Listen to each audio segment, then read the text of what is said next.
It has been said that no two sisters were ever less alike. One reserved and proper, the other lively and controversial. One the anchor of a commonwealth of nations, the other a figure searching for purpose in life. They grew up in a very, very different kind of world, a world of aristocracy, of deference, of people knowing their place. I think they were quite different from an early age, and they went on being different. I think they were both very sound people, both very committed in their different ways. I suppose that the Queen had so much more responsibility on her shoulders, and Princess Margaret didn't have those things to think about, so carved a different path through life. Queen Elizabeth II and Princess Margaret are among the most photographed women in history. Their every appearance followed by press and public. They are familiar the world over. But what of the real women behind the show and splendour? Beyond the balcony and cheering crowds, beyond the crown itself. Elizabeth is really both an embodiment of the old England that she grew up in and the new, fast-changing modern world that she increasingly adapted to. The Queen always thought of her sister as an enigma. It's always very difficult to work out with Princess Margaret which half of her you're talking about, the royal half or the rather dashing half. There's a huge affection between them that survives the ups and downs of their individual life.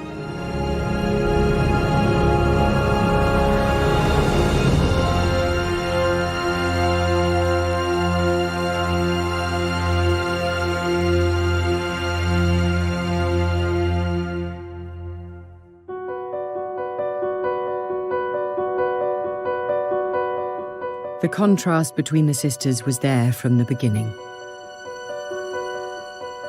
Elizabeth was born in the placid surroundings of London's Mayfair on the 21st of April 1926. 4 years later, during a storm in rural Scotland, Margaret came into the world. Their parents were the Duke and Duchess of York, Albert and Elizabeth. Albert, or Bertie as he was known, was the second son of the King, George V. Elizabeth was a mature, rather serious child, with a love of dogs and horses shared with her grandfather, the King. Margaret, however, was a very different character. It very quickly became obvious that Margaret was the cheekier, the more humorous, the more mischievous of the two girls. Elizabeth was certainly by no means plain, but lacked her sister's quite extrovert qualities. Princess Elizabeth was quite a serious-minded child.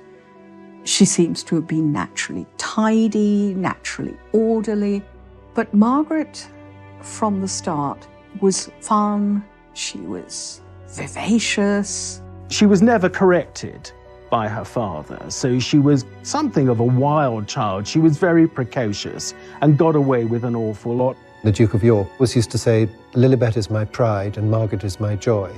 And as far as Princess Margaret was concerned, he really couldn't take his eyes off this child. I mean, she was so beautiful that he couldn't believe that he'd created this glorious and beautiful child, and then he rather spoilt her. The princess's public life began early, and here we see her during a Scottish holiday, arriving with a family party at a Highland gathering. Neither girl was prepared for the lives they were to lead. As two daughters of a second-born prince, Elizabeth and Margaret had no expectations of being thrust into the international spotlight. With the Duke and Duchess of York, there was never any anticipation that they would succeed to the throne, and certainly never any expectation that Princess Elizabeth would come to the throne. It was, of course, always possible that George and Elizabeth would have further children, and a male heir would, of course, then leapfrog Elizabeth in line for the throne. So it was always a fairly remote possibility that she would become queen at her birth. The Duke and Duchess of York, us four, as the Duke called them, rather anticipated a cosy family life in the way that they were already enjoying. And they were a very natural family and a very loving family. It was the girl's uncle, the charming bachelor Prince David, who would be the next king. He was expected to marry and have children of his own, who would one day inherit the crown.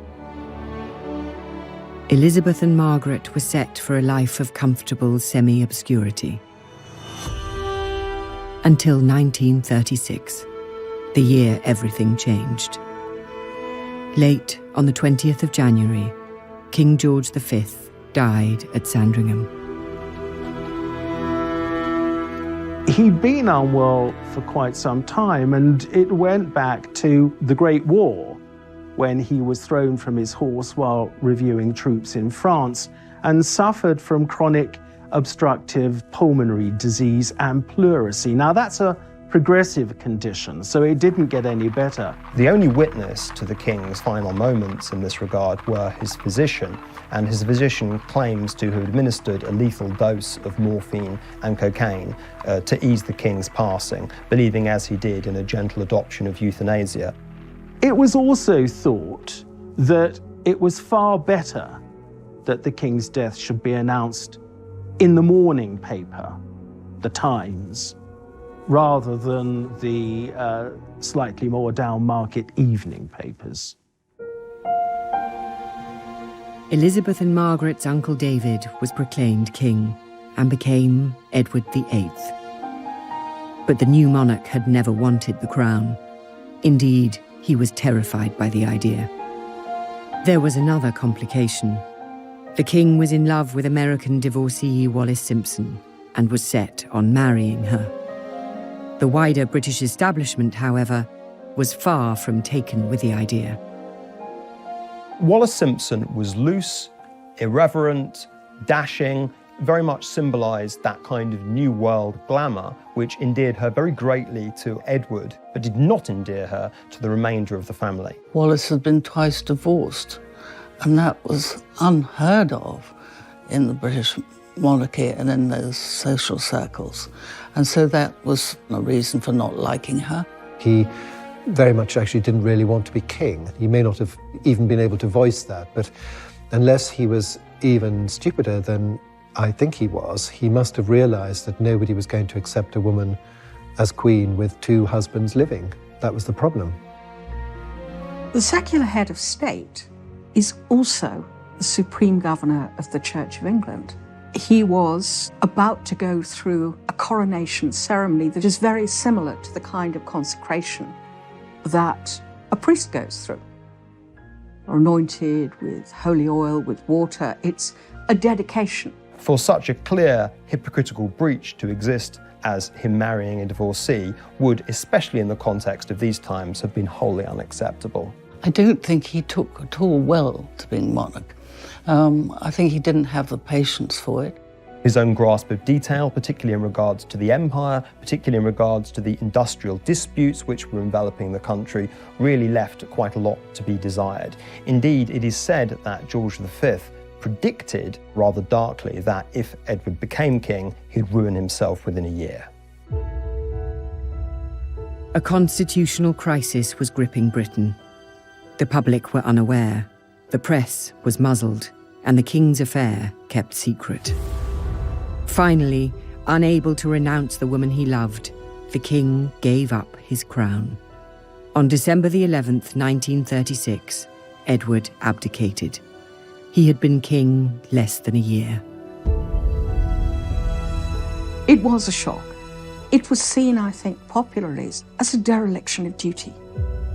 There were those who thought Edward should stay and should be allowed to marry Wallis Simpson, and there were those who just thought this man is a waste of space and he's got to go. And Wallis Simpson, let's say, saved the monarchy from a man who would have been a pretty awful king. A crowd gathered outside Bertie's house in Piccadilly. The new king's family had moved out of their home into the vast and cold magnificence of Buckingham Palace. The lives of Elizabeth and Margaret were transformed. Elizabeth was now next in line to the throne. The training for her future role began at once.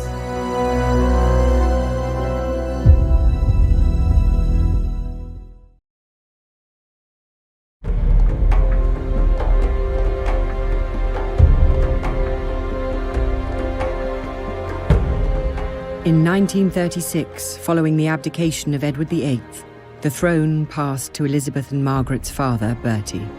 He became George VI. On the 12th of May 1937, he was crowned at Westminster Abbey. George was wholly unprepared for being king. He himself said that it was like a lamb being led to the slaughter. There was an established convention of not using first Christian name, but using middle names to rule under, and he chose George simply because within the Hanoverian tradition there had already been 5 Georges, and of course the previous monarch was called George II, and he wanted very much to embody stability after the chaos and confusion of the abdication crisis. The Duke of York realised that he might have to step forward and become king without having had any experience at all of state papers, any of the training that his brother had had. He went in absolutely cold.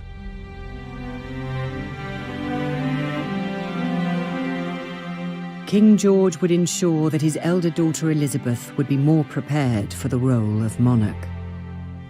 From 1938, she received private tuition from Sir Henry Martin, the Vice Provost of Eton College. Her father explained the nature of the official dispatch boxes that were the monarch's everyday duty. Margaret was excluded. The sisters' once identical upbringing was diverging. That expectation of being well educated does not extend to Margaret, who continues to be educated as a well-mannered, accomplished girl who was expected to go on and marry. So singing, piano lessons, French conversation become important, but not constitutional history, not the hard lessons of theology. They were still loving sisters with the same bond that they always shared. This was a very definitive event which exacerbated early tendencies that the girls may have already had. Elizabeth to duty and Margaret to frivolity and maybe being slightly outside of the really important cockpit of constitutional decision-making. Beyond the girls' classrooms, the world was in crisis. The aggression of Nazi Germany had sparked a new conflict in Europe. It was suggested that Elizabeth and Margaret be evacuated for their own safety. They weren't moved overseas simply because it was thought very important to send the right kind of message, to send the message that the royal family was not running from the threat of Nazi Germany and everyone would very much remain in post. The king needed the Queen to be with him. She wasn't going to leave, and the daughters weren't going to leave. They were all basically going to stay together. And it was actually a very powerful message. The images that were coming out of Germany were all sort of nasty pictures of people stomping around in black uniforms and raising their arms and shouting. What did you get from England? You got Queen Elizabeth in a pony cart with the 2 princesses bicycling behind her. I mean, which would you prefer? Because of events and invasions going on in Europe, the Queen said that it would be a good idea to take the princesses to the greater security of Windsor Castle for the rest of the week. And as Princess Margaret said, we were supposed to go for 5 days and we stayed for 5 years. The castle seemed forbidding at first. Its fineries had been put into storage. The blackout shrouded it in darkness. But though tremors caused by explosions in London could be felt in the castle, the girls were safe. As the war progressed and the sisters grew, Elizabeth took on more and more public responsibilities. After she turned 18 in 1944, she joined the Auxiliary Territorial Service as a mechanic and driver. Princess in overalls. Elizabeth is in the ATS, or British WAC, and at the King's request, is being treated just like any other trainee. Now, visited by her parents and sister Margaret Rose at a training station in southern England, she shows them she knows a fan belt from a spark plug all right and isn't afraid to get her hands dirty. The Women's Auxiliary Army Corps and the ATS were much more for ordinary girls. And so I think it was intended to send a message that the royal family was not so different. They were not elitist in an unpleasant way. Elizabeth learned how to drive an ambulance, learned how to be a mechanic, indeed even learned how to fire a revolver. These were, of course, propagandistic tokens, but nonetheless, a pretty young princess chipping in with the war effort was definitely designed to boost national morale. I think it was very, very much appreciated by the public and by her. She loved it. She loved learning to drive, how to deal with combustion engines and all this kind of thing. It was just up her street. While the war brought her closer to the public gaze, it also brought her love. And for this sensible, pragmatic girl, her choice was unexpected. In July of 1939, when the Queen was just 13 years of age, she inspected a Royal Naval College at Dartmouth, and one of the young officers she was introduced to was this dashing, handsome Prince Philip. I think it is fairly plain that the extremely good-looking, extremely charming, extremely glamorous Prince Philip caught the eye of Elizabeth, and that her jaw dropped. 3 years later, the couple spent Christmas together while Philip was on leave from the Navy. They then began exchanging frequent letters. But Elizabeth's parents, the King and Queen, did not approve. The king had his doubts about Philip. There was the feeling within the royal family that all of this was too much too soon. The thought of somebody coming and taking away his daughter at the young age of 21 wasn't, I suspect, totally appealing, as it wouldn't have been maybe to many a father. We must remember that Elizabeth set her eyes on him for the first time at the age of 13, and there was an acknowledgement, even then when people generally got married a great deal earlier than now, that this might just simply be a girlhood crush that would blow over.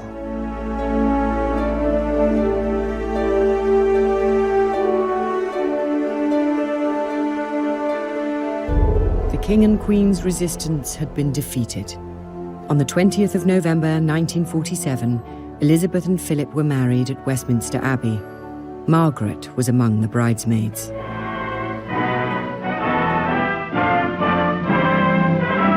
Elizabeth and Philip take their places on history's pages. To the stirring strains of Mendelssohn, they march as man and wife toward the west door amidst nearly 3,000 invited spectators.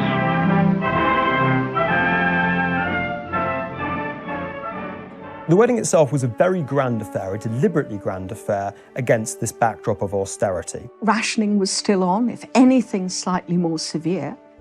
She may have been heir to the throne, but she couldn't be seen as claiming special privileges.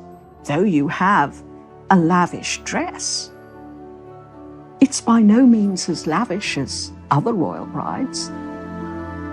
The wedding was the first big royal occasion since the King and Queen's coronation 10 years before. And Winston Churchill referred to it as a flash of colour on the road we have to travel. The following year, Elizabeth gave birth to a son. Charles was born on the 14th of November 1948. 3 more children would follow over the next 16 years. This meant Margaret was no longer next in line to the throne. I think that Margaret had already accepted that her sisterly relationship with Elizabeth had changed once Philip was on the scene, and so in many respects the arrival of Charles didn't really change that. I don't think she had ever any expectation of being queen, any desire to be queen. And so, if anything, it was probably a relief I'm sure that the first reaction that Princess Margaret had was, great joy. But I know that in later life, there was a certain sort of feeling of being a younger sister, and other members of the royal family are always just told what to do. You will appear at 10 o'clock, or indeed at 10:03, your car will arrive, and you will do this, you will do that, and you will wear the following. So there was always a little bit of the younger sister feeling about the whole thing. In the post-war years, their father the king's health declined. Both sisters took on more of his public duties. In September 1951, George VI had his left lung removed after a malignant tumour was discovered. The king was not told he had cancer, and the disease was not beaten. On the morning of February the 6th, 1952, the king died. He was just 56. Elizabeth was in Kenya when her father died, on an early rest stop in a planned tour to Australia. Elizabeth was always thought of by the king as being his protégée. Margaret was always thought of as being his pet, his light relief. And so when he passed away, both girls felt sad. Elizabeth felt sadness, then was overwhelmed by duty. For Princess Margaret, it was absolutely awful. She had lost a father that absolutely adored her, and she had no role whatsoever. Elizabeth had left Britain as a princess.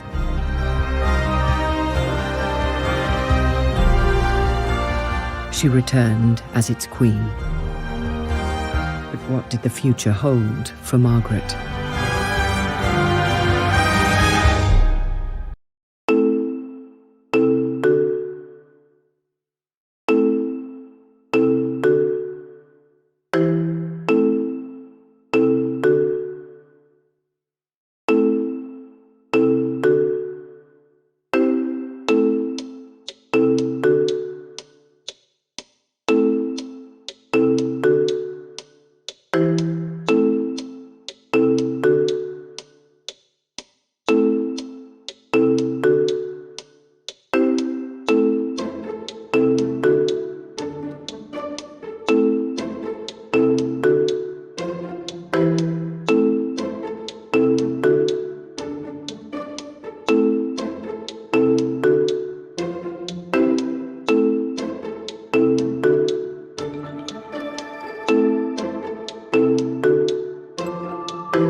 The coronation of Queen Elizabeth II took place on the 2nd of June 1953.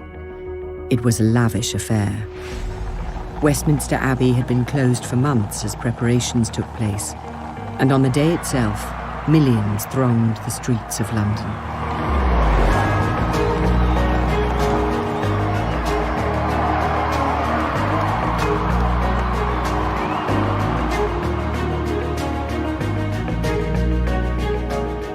Westminster Abbey was transformed practically into a theatre, if you like, with galleries packed with 8,000 people. The coronation was to be an end to austerity. It was to inaugurate as the new Elizabethan age. It was designed really to reaffirm Britain's status in a post-war world which had been turned upside down. A very glamorous young queen was there to optimistically lead the British people into the future.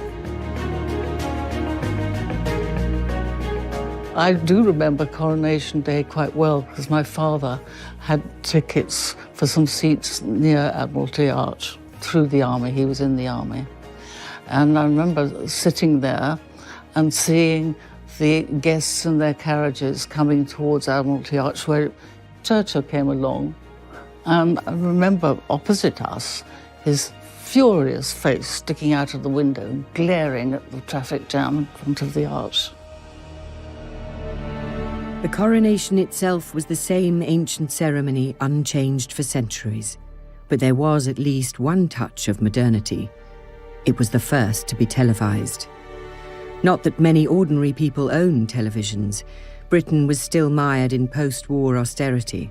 Some goods were still rationed 8 years after the defeat of Germany. And on the international stage, Britain was declining as an imperial and military power.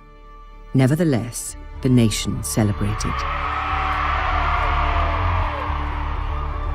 Yet behind the pomp and glamour of that day lay family grief, disputes and scandals just waiting to explode. In the middle of preparations for the coronation, Margaret stunned Elizabeth by informing her that she wished to marry. Her desired husband was a man named Peter Townsend. He had been a wartime flying ace and had flown more than 500 missions and been shot down twice in the process. During the war, George VI decided that he would honour servicemen who distinguished themselves and would have them as a query for periods of 3 months. Recommended was the much decorated RAF fighter pilot, Group Captain Peter Townsend. Townsend and the King got on so well together. It is said the King referred to him as the son I never had, that the idea of a 3-month period in waiting as a query just went straight out of the window.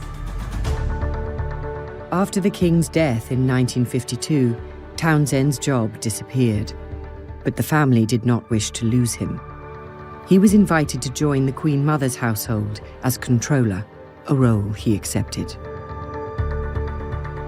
All the girls at Buckingham Palace and all the girls that were around the court rather took a fancy, took a shine to this guy. But the one who really fell in love with him was Princess Margaret.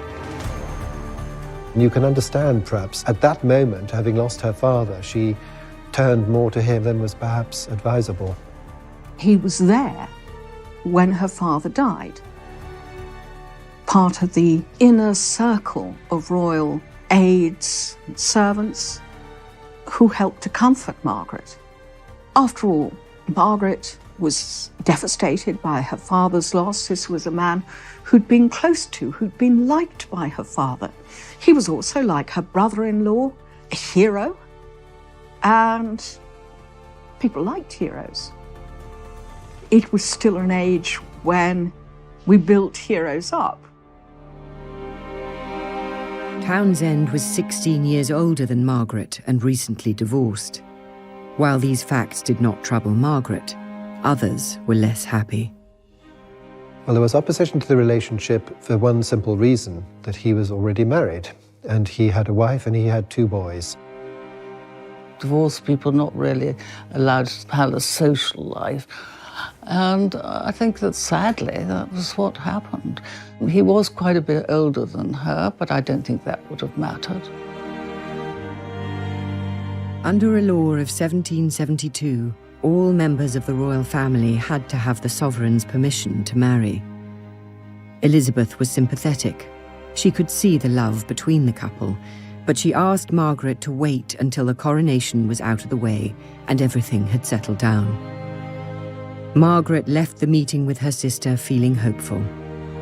But when Elizabeth spoke to her private secretary, Sir Alan Lascelles, he was horrified and urged Elizabeth to send Townsend abroad. Elizabeth was caught between love for her sister and her responsibilities to the legal and religious bodies she headed. She loved Margaret and she wanted her to be happy. I think it was incredibly difficult for her. All of politicians, with some exceptions including Winston Churchill, were advising her that this marriage should not go ahead. And as such a new monarch, she didn't want to risk the potential friction for really putting up strong opposition against what the political classes were telling her. In other words, she put duty before her own private feelings. The Queen is temporal governor of the Church of England, and the Church of England did not, would not recognise divorce. She agreed to send Townsend abroad. He was appointed heir attaché in Brussels. Townsend was stunned by this exile. He did not even get a chance to say goodbye to Margaret, who was on a royal tour in Africa at the time. Margaret was left bitter. Her own sister was queen but could not help her. In Brussels, Townsend was hounded by the press. They maintained a constant correspondence. The couple believed they had only to wait. It was also obviously part of the plan that if Margaret and Townsend had to wait 2 years, it was pushing the princess closer to her 25th birthday. And the importance of that was that at 25, a member of the royal family could petition Parliament for permission to marry. And if both houses didn't oppose it, then they could have a civil marriage. And that was, I think, what was happening here. Margaret was going to be 25 in August of 1955. As the press counted down to the date, speculation grew that an engagement announcement was imminent. But her birthday came and went with no announcement. Finally, on the 31st of October 1955, Margaret released a statement to the press. Her relationship with Townsend was over, it said. There would be no marriage. The decision not to marry Group Captain Peter Townsend is reached by Britain's Princess Margaret, here arriving with her mother for a formal family appearance at London's Royal Opera House. In putting duty and religion ahead of her heart, Margaret had the example of her sister, the Queen, who dutifully entertained the President of Portugal while the family crisis neared a climax. Queen Mother Elizabeth approved her daughter's decision. Strongly opposing the marriage was the Archbishop of Canterbury. The traditional interpretation has always been that the Prime Minister and ecclesiastical figures really threatened Margaret with the withdrawal of her royal allowances and her HRH if her marriage with Peter Townsend went ahead. The government of the day, under the premiership of Anthony Eden, had actually done something of a U-turn. Far from opposing the marriage, they had paved the way for Margaret and Peter Townsend to marry if they still wished to do so. A formula was found which would have meant that she could have retained her status as princess. We now know that Princess Margaret, had she wanted to marry him, would have lost nothing but her place in the line of succession. They really didn't want to create a martyr of Princess Margaret where her own personal desires were paired off against the establishment. It was not government pressure that had ended the relationship between Margaret and Group Captain Townsend. The truth was far simpler. Contained in the files released by the National Archives is a letter that Princess Margaret wrote in private and in secret to Anthony Eden. The crucial point of her letter was that she said, "It is only by seeing him that I can properly decide whether I want to marry him or not." The crunch is obviously that she had decided, and he also, no doubt, had decided that their love was no longer strong enough for them to marry. If Elizabeth hoped her sister would find someone more suitable, she was to be disappointed.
In the 1950s, Britain was struggling to adapt to a new era. Its reign as a global power had passed. Foreign policy humiliation in the Suez Crisis had toppled Prime Minister Anthony Eden, and the country's diminished role on the world stage had been exposed. As sovereign, Elizabeth was a beacon of stability in such uncertain times. But, as ever, Margaret's role was less defined. She was an important adjunct in the 50s and early 60s to her sister, where she took on royal associated duties that freed Elizabeth up to do other things. Margaret became a very glamorous figure. She also started smoking in public, bringing out the characteristic elegant long cigarette holder, and was charged with doing things like opening hospitals, smashing bottles of champagne against ships in a very glamorous manner. Princess Margaret does have the reputation of having been a party girl, which of course she was. But we also have to accept that she was also a very hard-working member of the royal family.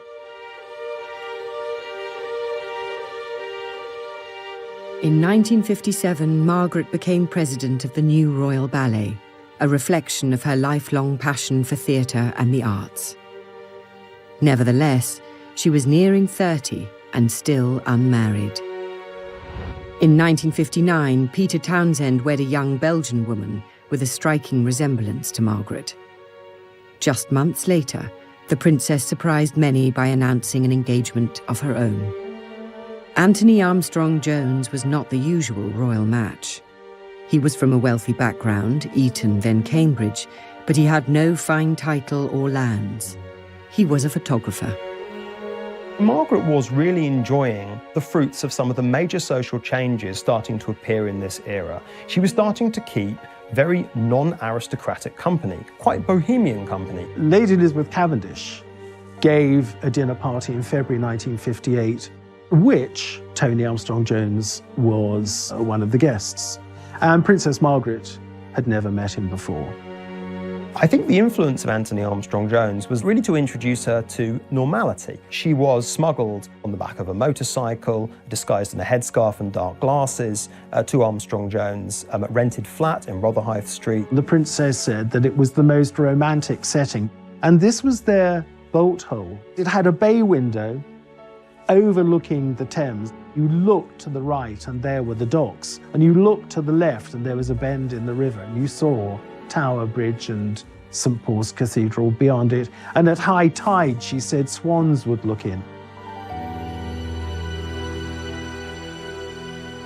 Their relationship was kept secret, so the country was stunned in February 1960 when Princess Margaret's engagement to the photographer was announced. Their wedding was in Westminster Abbey on the 6th of May 1960. It was the first royal wedding to be broadcast on television. Millions tuned in around the world. I think as a sister, Elizabeth was very happy that Margaret had been able to find a man she loved. I think as Queen, even though Armstrong-Jones was not ideal, was not a society man at all, he was, given Margaret's status as a rebel, really about the best that they could hope for. Princess Margaret at that time was hugely popular.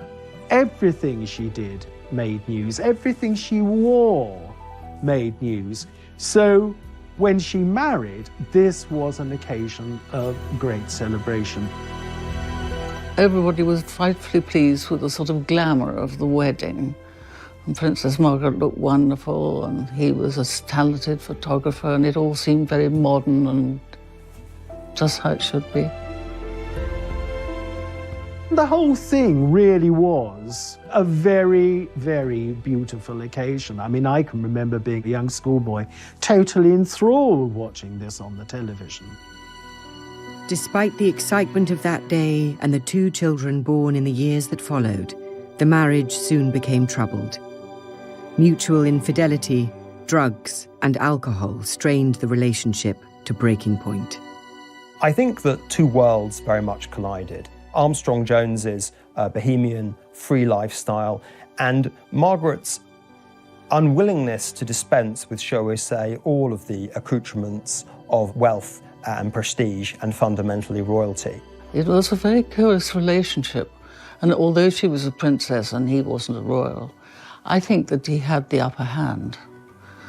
And as things got worse, He was better at being nasty than she was. Within 3 years of them having married, the cracks were already appearing. The British press, with the emerging tabloids and the red tops, were becoming much more hungry for scandal and also, crucially, much more prepared to print scandal. Margaret was always the sort of go-to person for a royal scandal. He had much loyaler friends, it seems, than she did, because he always seemed to come out of it, as far as the public was concerned, rather well, whereas she didn't. Press deference to royalty was a thing of the past.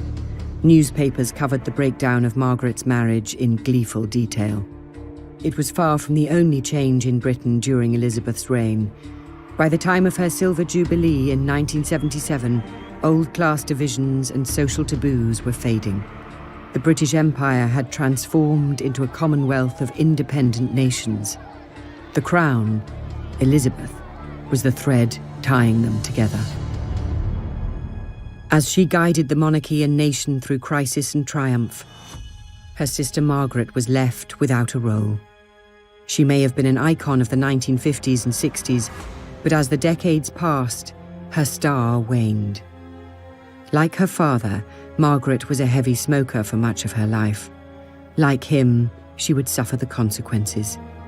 From the late 1980s, her health began to decline. After several severe strokes, she died on the 9th of February 2002.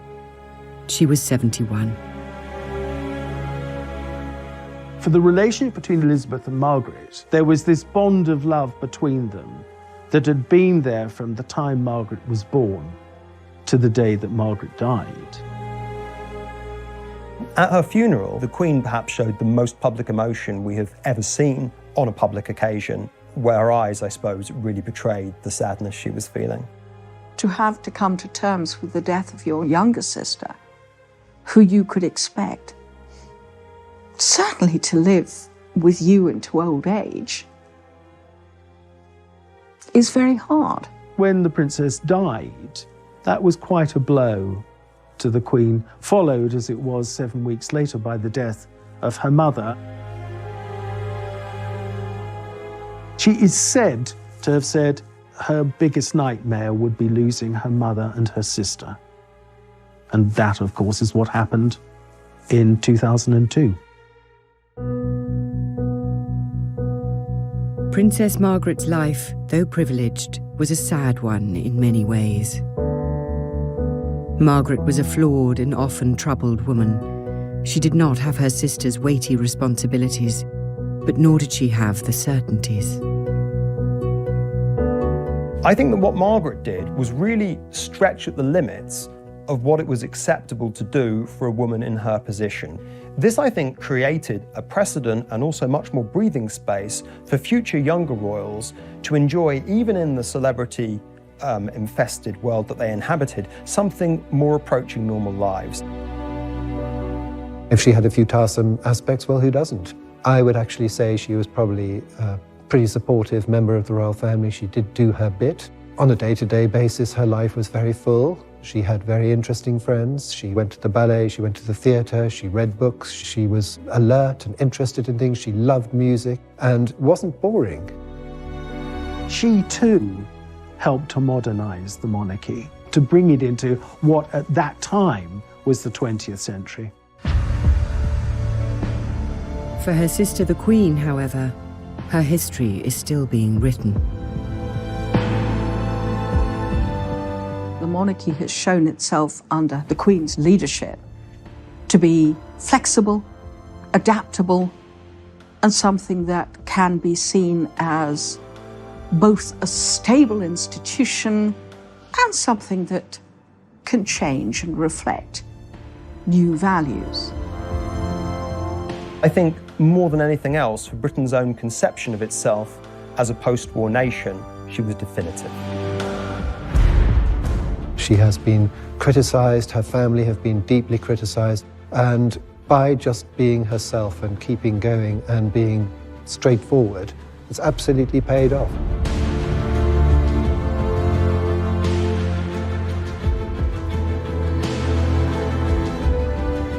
The world they ended up inhabiting when they were a lot older, was one where the social class system had died and the mass celebrity and media age was dawning. In the case of Margaret, you could say that she was very much a product of that age that was unveiling. In the case of Elizabeth, she managed to be its architect.